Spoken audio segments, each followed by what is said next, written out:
আহলে কিতাব ইহুদি খ্রিস্টান হোক, সেটা যারা আহলে কিতাব নয় মুশরিক তারা হোক, আর নামধারী মুসলমান হোক, যে কবরে যায়, মাজারে যায়, তাবিজ কবজ কবিরাজের আশ্রয় নেয়, জিনের আশ্রয় নেয়, কতজন।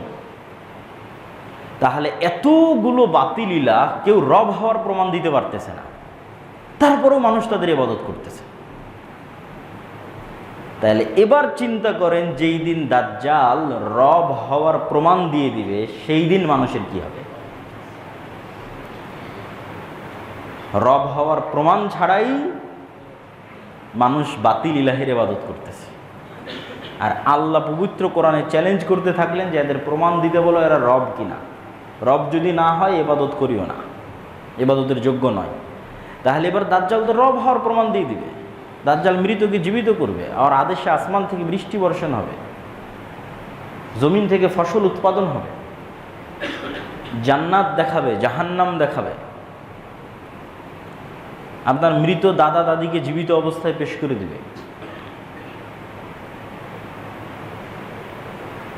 তাহলে তখন মানুষের কি হবে? তখন কয়জন ঈমান নিয়ে বাঁচতে পারবে?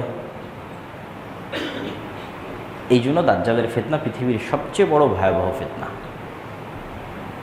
যেই ফিতনায় পতিত হবে উম্মতে মুহাম্মাদি।